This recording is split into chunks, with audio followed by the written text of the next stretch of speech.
again. I know it's been a while. There's a reason for that. Let me apologize in advance that this is going to be really shaky. I don't have anything to hold my camera with, and so I'm having to hold it myself, and apparently I do not have the most steady of hands.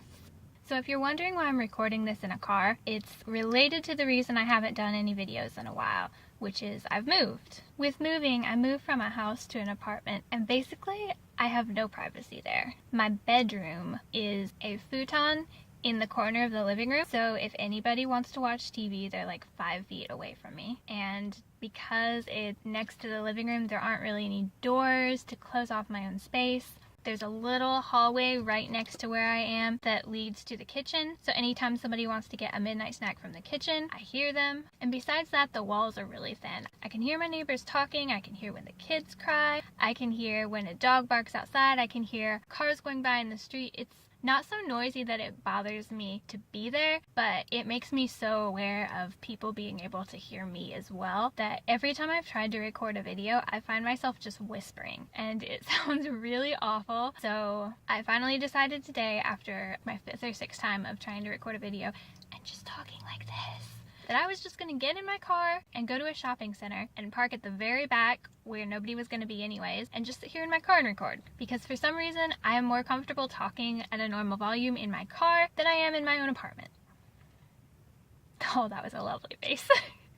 So anyways, here I am in my car, and today I want to talk about one thing that's gone along with the move, which was getting a new job. This job's not like my dream job or anything. It's still retail, but it's so much better than my last job that I just had to make a video talking about it. So at least in the future, I can look back and see how things did get better. Because sometimes I tend to look at the negative side of things instead of seeing the positive. So I just want to remind myself of things to be thankful for. For example, late last year, I came close to getting another job which would have required me to move to Phoenix. And I was totally up for doing that because it was going to be a really great job that I would be good at and just enjoy so much. And for multiple reasons, one of which I'm sure is that I was so far away compared to a lot of the other candidates from Phoenix, I ended up not getting the job. I was a little down about that for a little bit, but it ended up being a good thing in some ways, because this summer in late June, Phoenix got some ridiculously hot temperatures. Some of them were setting records or were the highest they had seen in a long time. I know one day it got up to 117 degrees Fahrenheit. That's 47 Celsius, and that is so ridiculously hot. I do not think I could have done it to be in that kind of heat. I like warmth, but I don't want to be baked or boiled alive. Anyways, I've gone on this intro more than long enough already. So I'm just going to get into the main point of the video, which is comparing my old job and my new job to see the differences and to see how this job is better than the other one. So to start out, the atmosphere where I work now and the employee attitude is just so much exponentially better than it was before. My last job was one of those jobs where you could tell that nobody that worked there really wanted to be there. Everybody was generally in a bad mood. And now at the job I have now, my coworkers are a lot more friendly. It seems like most of them do actually want to be there, or at least can tolerate being there. It makes a big difference because it makes me not dread going into work every day. Another thing that's better is the facility that I'm working in now. Where I worked before, the building was kind of old and things didn't always work properly. The heating didn't work in the break room basically at all in the winter, so you would go in for your lunch or your break and have to put your coat on and still be freezing cold. In the summer, the air did not work properly. There were certain aisles you could stand in that you could sort of feel the air sometimes. Other times the whole store was basically like an oven. And part of why my old job had such a worse facility probably is related to how they dealt with issues with the building. With my job now, if there's an issue with air conditioning or heating or anything not working exactly how it should, they try to fix it quickly. I know that they had somebody in the store redoing wallpaper in the bathrooms at one point, and the wallpaper in the bathrooms wasn't even that bad. It was just a little faded. So they do want it to look nice and be a nice environment where I am now. Whereas at my old job, management would put in requests to get the air conditioning fixed all the time, and they never did anything. Corporate did not do anything about our air conditioning until a girl that I worked with who was working at the cash registers actually fainted from the heat. The day after she fainted, they sent somebody out to fix the air.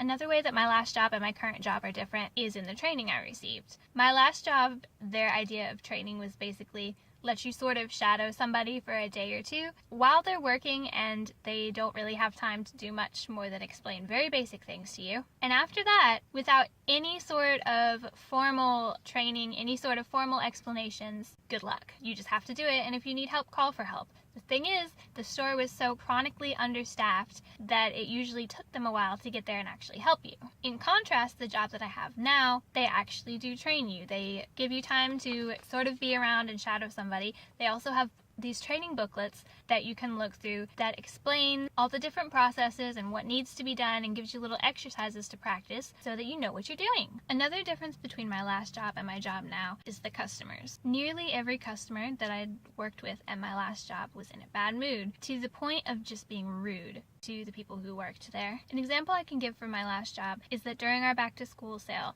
there was a guy who literally tried to pull the radio that we used to communicate with each other off of one of my coworkers because he didn't think that somebody was getting there fast enough to help him. And that's maybe a little bit extreme. That wasn't something that happened every day, but that just gives you an idea of the mindset of the customers that came in, that they were very much thinking that they needed exactly what they needed, exactly perfectly that instant. They would not wait. They would not take no for an answer. They had no patience, and they just were not very nice. And granted, not every customer was like that, but it was 80 to 90% of the customers that were like that.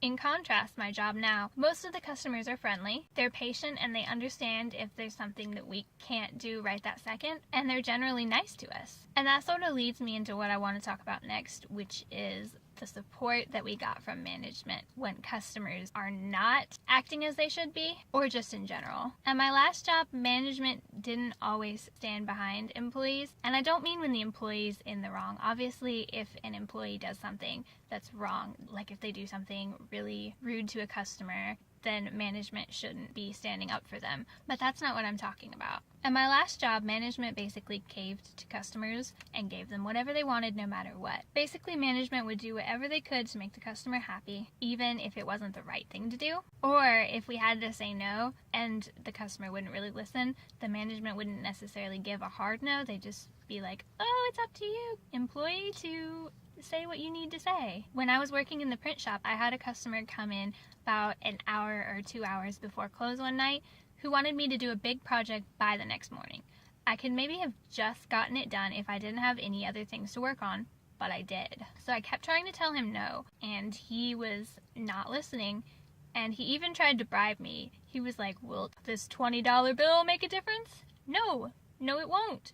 Because $20 or $100,000 does not affect the fact that I have things that I have to get done that were customers who brought in their projects in time to actually get them done on time. And furthermore, no matter how much money you give me or attempt to give me, because I didn't take it, I'm only going to be able to go so fast as my machines will allow me. But he still wouldn't listen when I said no, and he kept trying to push me to do it. So I called back my manager, and the manager wouldn't give him a hard no. It was basically like, well, if you think you can do it, you can go ahead and take it, but otherwise, but he wouldn't directly tell the guy no, and the guy wasn't listening. So he basically left me hanging and then just walked back up to the front, and then after 2 or 3 minutes more of talking to this guy and telling him no repeatedly, the guy finally left. In contrast with my job now, management actually does support you and try to help you. There was a customer once who was upset with one of our policies that we wouldn't allow people to pay for things in advance and then have them sit at the store, which that policy is in place because we want to make sure that something that gets paid for does not get lost or sit around forever and never get picked up. But this guy was just insistent that he wanted it done that way and wouldn't take no for an answer, and I was still fairly new there at that point, and I did not know what to say to him. And before I even had the chance to call for a manager, there was a manager who was nearby who overheard what was happening and came over and talked to the guy and explained the policy to him, did everything he could to calm the guy down, and actually supported me and stood up for me. That made such a difference, to actually have management that will say, we're not going to let customers just trash you when there's nothing that you can do. Of course, another thing to compare between jobs is the work itself. And I would say in some ways my old job has a little tiny bit of an advantage there, because although there were several different things I would do at my old job, and when I was on the sales floor or cashiering, I didn't really necessarily like that part of the work very well. When they had me working in the print department, I did enjoy that, apart from the customers who were really grouchy. But the work itself, when I got to be creative and design something for a customer that they really liked, that was such a good feeling, and I really enjoyed that. And at my job now, I don't have that creative element, which I sort of miss some days, but the being on the sales floor and helping people is a lot better than it was at my old job. So even though I don't have that creative bit that I would really like to have, it's still really good. The perks at my new job are better than at my last job. The employee discount is better, which is good because there are way more things that I actually want to buy at this store than at the last place I worked. Another perk of this job that my last job did not have is occasionally you'll get put on a project that is really fun. Once we had a game night and I got to spend an hour of work just playing games, and I got paid for it. And then another thing is the people that come into this store are sometimes just so much more interesting in a good way than at my last job. Once there was a lady that came in with her pet duck, and she was pushing around a stroller, and so at first I thought she just had a kid, but then everybody kept going over there looking at it, and I pretty quickly realized that she was pushing around a little duck with a tutu. It was the cutest thing ever, and it was really chill, a really chill duck. It was just super cool to see, and that's not something I would ever have gotten to see at my last job. Occasionally people would bring in little dogs, but that's about it. So yeah, there's my super random compare and contrast of my last job and my current job, and a reminder to myself, I guess, that this job is a pretty good job. So that's all I have for today, and thank goodness, because that took a really long time, didn't it? So I'm going to end this video a little differently than I have with any of my previous videos. I've decided to try to add in a little segment at the end of things that I see in everyday life that are weird, that make me say, what's going on here, or why did that happen, that make me smile or laugh. What the what? Why would you do that? I can't even right now. So today's What the What is a door that I saw at a department store, which was either blatantly lying or having an identity crisis.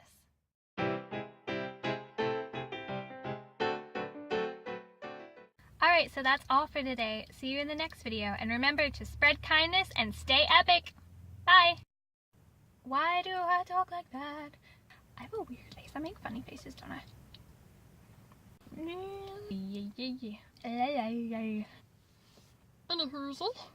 Why do I talk like a robot when I'm doing this? How long's it gonna take for me to talk naturally?